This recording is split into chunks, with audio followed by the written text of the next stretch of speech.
Chapter 6. For Me and My Girl. On the way back from the station, Alfie remembered the day his father left. How he wouldn't allow anyone to come to Liverpool Street to see him off. "I know what it'd be like down there," he said, shaking his head. "All those wives and mothers crying into their hankies, making a spectacle of themselves. Let's just say our goodbyes here and be done with it. It's not like I'll be gone anyway. It'll all be over by Christmas." He was leaving for Aldershot Barracks to begin basic training, and Alfie could tell that he was both excited and nervous to be going. After he signed up, Margie refused to speak to him for 2 days, and only came around when it was clear that his mind was made up and there was nothing she could do about it. Even Granny Summerfield stopped declaring that they were finished. They were all finished, and started telling everyone on Damley Road how proud she was of her son, for he was one of the first to enlist, to answer the call of king and country, and he would surely be kept safe on account of his bravery. As he left number 12, Margie threw her arms around his neck and whispered into his ear something that made him bite his lip and hug her even closer. The neighbours came out of the houses to see him off, and Joe Patience pressed a packet of Golden Virginia tobacco into Georgie's hand and wished him luck. "Don't do anything I wouldn't do," he said, which made Alfie's dad laugh and shake his head. "You won't be far behind him, I suppose," said Granny Summerfield, looking back and forth between her son in his uniform and Joe in a pair of trousers and a working man's shirt. "You and Georgie were always thick as thieves. I'm surprised you didn't sign up together." There was a note of hostility in her voice, and Joe couldn't meet her eye. "Oh, there are plenty of ways to help the war effort," he said. "I'm not sure that killing people is the most productive." "Well, you might not have any choice," she replied. "It's all volunteers now, but if things don't go our way, then—" "There's always a choice, Mrs. Summerfield," insisted Joe, a little more steel entering his voice now. "I make up my own mind about things, you know that." Granny Summerfield's face grew red with anger, but Georgie said that this wasn't a morning for politics, that he just wanted to shake hands with his friends and hug his family, and reluctantly she stopped talking, but it was obvious that she had a lot more to say. The last person Georgie said goodbye to was Alfie, who was standing in the street with his back pressed up against the front parlour window.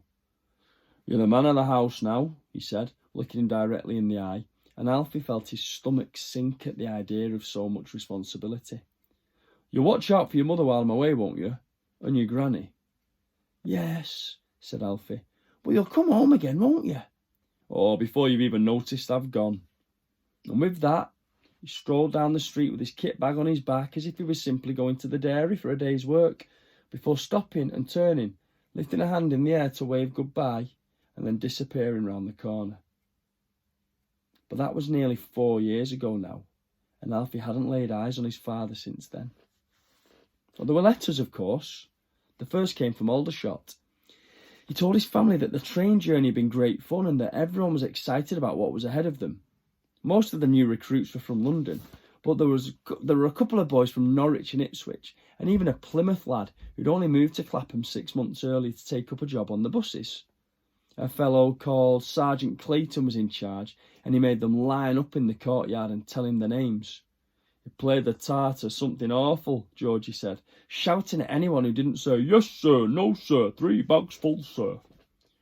He had 2 corporals with him, Wells and Moody, standing on either side, saying very little. "The barracks have 2 rows of 10 beds each," Georgie told them. "I'm near the door with a boy called Mitchell on one side of me, Arsenal supporter, but I won't hold that against him, and another called Jonesy on the other. And you won't believe this, Alfie, but Jonesy only has a copy of that book that Mr. Janacek gave you for your birthday, Robinson Crusoe. I nearly laughed when I saw it, I swear I did." Margie kept Georgie's letters safe and didn't like Alfie to handle them in case they got dirty.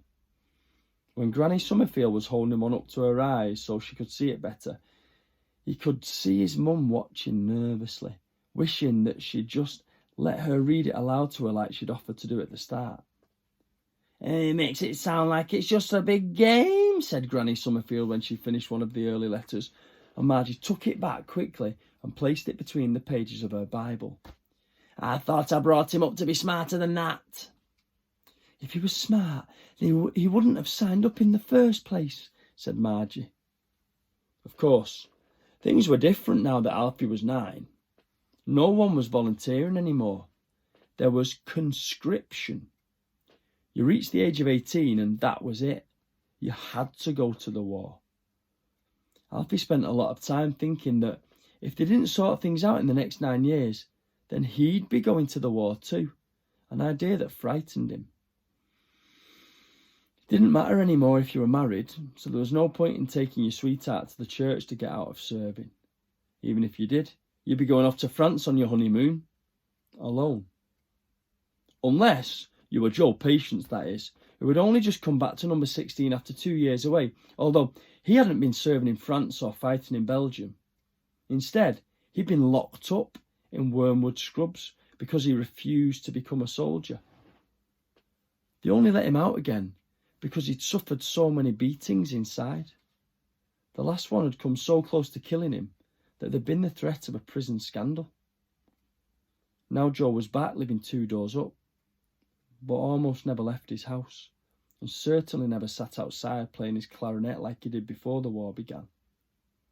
Granny Summerfield called him a scoundrel and a coward. Mrs. Milchin said that he should be strung up on the nearest lamppost. Even Helena Morris, who used to be sweet on him, said that he shouldn't be allowed to live near decent, respectable people. Only Margie and old Bill Hemperton still had anything to do with him. Margie insisted that he was George's oldest friend and that whatever the rights and wrongs of his situation, he'd suffered enough for his beliefs. Old Bill simply said that he was his own man too and wouldn't be told who he could and couldn't speak to, not while there was still breath in his body. Neither of which was a good enough excuse to satisfy Granny Summerfield, who couldn't hear the man's name spoken aloud without flying into a rage. 3 months after he turned the corner of Damley Road, Georgie was no longer in England. Along with the other new soldiers, he took a train to Southampton and from there a boat to Calais, and after that, his letters started to arrive less frequently. And when they did, they sometimes had great black marks through the lines, so Alfie and his mum couldn't read every word. That's the bosses, explained Margie. They read everyone's letters, and if there's anything in there that they don't want us to know about, they cross it out. They don't want us to know the truth. They're afraid of it. The tone of George's letters changed over time. When he was in training at Aldershot, he used to tell stories about the pranks the men played on each other at the barracks and the trouble they were always getting into with Sergeant Clayton. It sounded more like a holiday camp than anything else. But when he got to France, everything changed. He stopped talking about the soldiers serving alongside him and just talked about himself, about how he was feeling. It's horrible here, he wrote. We spend our days digging trenches 7 feet deep in the mud. Then, before they collapse, we have to build wooden fortifications at the side. They say the Germans have steel walls on theirs. Whenever it rains, the sides of our trenches cave in, and we have to use whatever we can find to scoop the water out. Sometimes I use my helmet, but I'm not supposed to, as that's the quickest way to get a bullet through the head.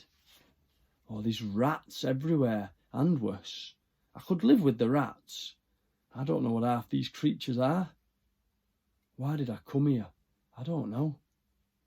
God, what a mistake. Margie didn't let Alfie read this letter, but he knew it had come because he'd seen it on the mat, the War Office seal displayed prominently on the envelope. It's private, Margie told him after she read it in the broken armchair in front of the fireplace. Just between your father and me. But he says he loves you and he thinks about you all the time. Read it out, said Alfie. No. Read it out! I said no, cried Margie, leaping up so quickly that Alfie jumped back in surprise, at which point she simply stared at him, looked as if she might burst into tears, and ran from the room. She didn't put this letter between the pages of the Bible. Instead, she hid it underneath her mattress, but Alfie knew all Margie's hiding places and waited until she was gone to work to read it. He read it 5 times, and each time it made him sadder and sadder. After this, Margie didn't let him read any of the letters that came, but she put them in the same place, so he always knew where to find them and where to hide them again whenever she called up the stairs to him. God, Margie, what am I doing here? It's awful. And I've done terrible things. Can't live with myself sometimes. I think of you and... Alfie, I'm home! Are you upstairs?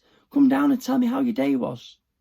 They say we're getting closer to the Belgian lines, but it's hard to believe we're getting closer to anything. We dig more trenches and let the old ones collapse in on themselves. Then we wait till it gets dark and Corporal Moody decides whose turn it is to go over the top. 10 at a time. 10 more standing on the ladder. 10 more on the base of the trench. No point complaining. Sometimes I think it will be easier if... Alfie, answer the door, will you? If it's the milkman, tell him I'll pay him next week. They sent me over as a stretcher bearer last night, love, on account of how I cheeked the sergeant. Oh, he's not right in the head, that one, if you ask me. I brought back 6 bodies. Rotten to look at they were. But I brought them back and managed to survive it. There's only 1 in 5 stretcher bearers make it through the night. They usually send the conchies over, not us. I brought 1 lad back, Margie, and put him with the other bodies. And they were piled up together like sacks of rubbish. It was only as I walked away that I saw one of his eyes open. I nearly shouted out with, Alfie, tea's ready. Where are you? Are you upstairs? Don't let it get cold. There's all sorts going on here now, Margie. 8 different battalions all mixed together. Something happened a few days ago. A bad business in one of the German trenches. Some of our lot captured it, and 4 soldiers were told to stay there and keep it safe. When we got back, it turned out there'd been a German boy still alive and they'd shot him. And now, all hell's broken out about the rights and wrongs of it. One lad says it's a damn shame, and he wants the sergeant to do something about it. The others say it doesn't matter, that this is going on all the time, so where's the difference? I don't know. Seems to me, if he was alone and unarmed, they should have taken him in. There's rules, isn't there? And Alfie! Georgie stopped writing altogether a year ago. Either that, or Margie had found somewhere else to hide his letters, although Alfie didn't think that this was the case because he'd searched everywhere. The very last letter, stashed under her mattress, was the most confusing of all. Alfie had read it so many times he could have recited it from memory, but still, none of the words or sentences made much sense to him. Gonna get out of here, am I? They're everywhere, they are. Eating at my feet. My legs are sore. Bonzo Daly left the tarpaulin off the milk churns and the birds got at them. Stop now, stop now. You heard that one, didn't you, Margie? If you were the only girl in the world and I was the only boy. What is he now? 8? He must be all grown up. Wouldn't recognise him. We shot him, didn't we? On account of how he was complaining about everything. I didn't want any part of it, but the sergeant said he had no choice or I'd be court-martialed too. The look on Sadler's face afterwards made me laugh, it did. Nothing else would matter in the world today. Stay where you are and then leave. That's what he says over and over. Stay where you are and then leave. Makes no sense. We could go on loving in the same old way. Can't sleep, can I? All your fault. All your bloody fault. This headache won't go. What was it that Wells sang that night? If you were the only Boche in the trench and I had the only bomb. Help me, Margie. Can't you? Help me. They said it'd be over by Christmas. They just didn't say which Christmas. Everywhere I look, all I can see is... And then there were no more letters. And everything went quiet.